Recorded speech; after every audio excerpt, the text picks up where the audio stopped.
Friends, Velu சமையல். இன்றைக்கி என்ன ரெசிபினா, கருணக்கிழங்கு நம்ம குழம்பு வைக்கிறோம். அதுக்கு ரெண்டு பல்லாரி, 4 பொடி வெங்காயம், எலுமிச்சம்பழம் அளவுக்கு புளி ஊற போட்டிருக்கோம். நல்லா நம்ம கிழங்கு வாஷ் பண்ணி வேக வச்சு அடுத்தது நம்ம எப்படி குழம்பு வைக்கணும்னு பார்ப்போம். கிழங்கு அவிச்சு ரெடியாக இருக்குது. வெங்காயம்லாம் நறுக்கியாச்சு. தேங்காய், ஜீரகம், வெங்காயம், புளி கரைச்சல் ரெடியாக இருக்குது. இப்போ நம்ம செய்வோம்.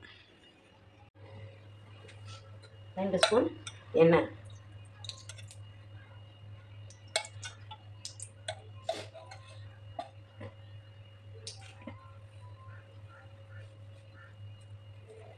வெங்காயத்தை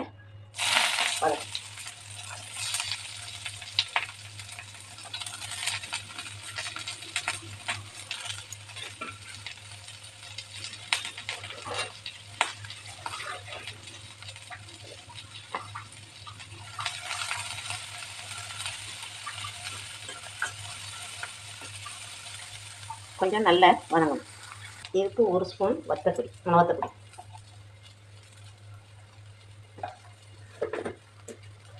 1 ஸ்பூன் வந்து நம்ம சாம்பார்,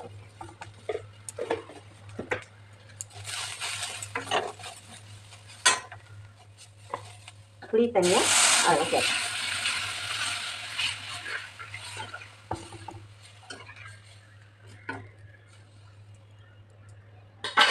அது கொதிக்கட்டும். நல்லா கொதிச்சிடுச்சு. 1/4 ஸ்பூன் மஞ்சள் பொடி போட்டுக்கிறோம். அந்த வெந்த கிழங்கை இதில் போடணும். இதில் போட்டு நல்லா மசிக்கி விட்டுறணும். நல்லா வெந்துட்டுனால நம்ம கரண்டி வச்சே மசிச்சிடலாம்.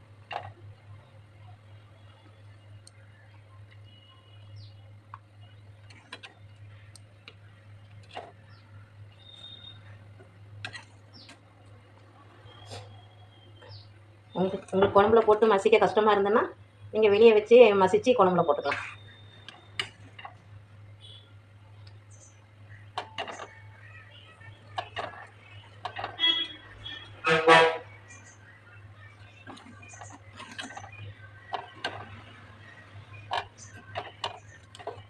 நல்லா எல்லாத்தையும் மசிக்க விட்டேன்.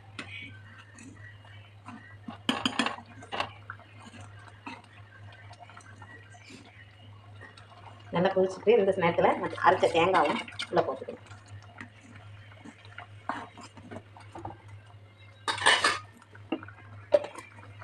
உப்பு அவங்கவுங்க தேவைக்கு தந்தாலே போட்டுக்கலாம். நான் 1 ஸ்பூன், ஒரு 1.5 ஸ்பூன் மாதிரி போட்டிருக்கேன்.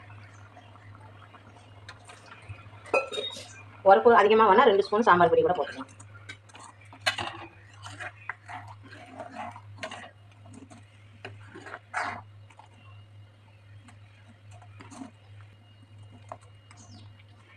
இது ஒரு கொதி நல்லா கொதிக்கிட்டோம். நல்லா கொதி வந்துடுச்சு. மல்லி எல்லாம் தூக்கணும்.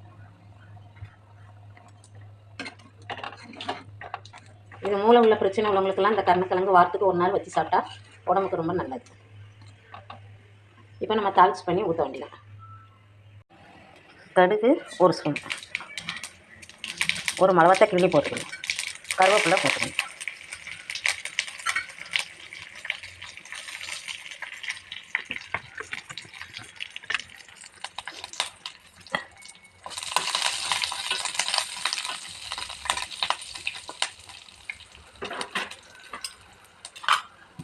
அவ்வளோதான், தாளிச்சு முடியும். கருணக்கிழம்பு ரெடி. இந்த ரெசிபி உங்களுக்கு பிடிச்சிருக்குன்னு நினைக்கிறேன். தேங்க்யூ. கருணக்கிழம்பு சாதத்தோடு ஊற்றி சாப்பிடலாம்.